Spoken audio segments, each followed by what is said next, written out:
Honest J. Nowak. Oh yeah.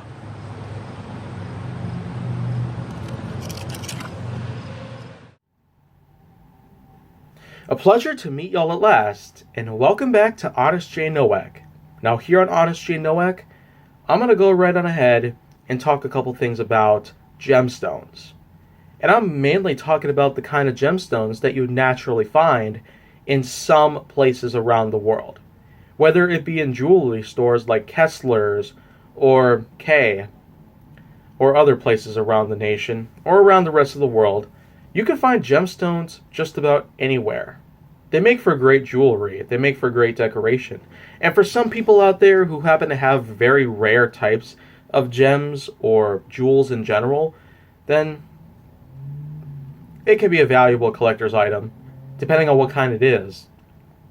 Now, in terms of the kind of jewels, rocks, and minerals that you would happen to find on Earth, there are millions of different types. So many different types, it's kind of hard to keep track of them all, but right now, I'm going to go ahead and label tons of them.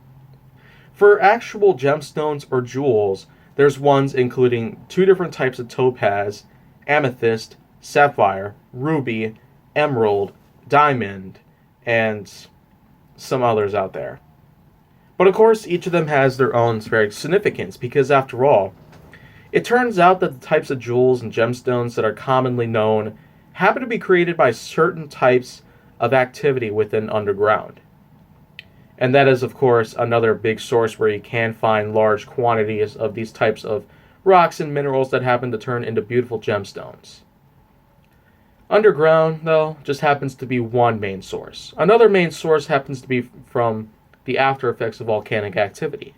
Because it turns out, recent research has clarified that a few newer types of gemstones in more recent discoveries have actually come out from Mount St. Helens.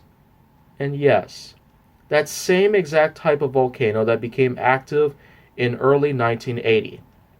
30 to 40 years later, we've started to really come across a vast amount of newer gemstones and different types of gemstones out there that have actually been created from the differences in volcanic activity levels from Mount St. Helens itself in Washington.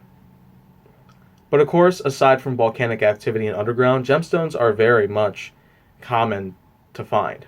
And that's because we've spent so much time out there digging for some, hoping that we can get some good value out of them. And back then, we sure did.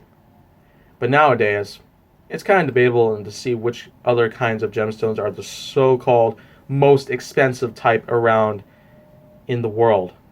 Diamonds, of course, are one of the rarest, and therefore one of the most expensive types, but of course, that's another subject that's pretty much debatable. But of the other types of rocks and minerals out there that we happen to know about, including sedimentary or igneous, we happen to really come across different types of science when it comes to labeling out geography and the origin of some of these different types of rare and incredibly beautiful type of rocks. So, I guess it's just my little summarization on gemstones itself. But I will, in fact, provide a bit of a summarization as well as some other stuff that I should be honest about in later episodes. But if you want to see more, go down to my channel. Make sure that you like, subscribe, comment, follow me on social media, and stay on the Hollywood side.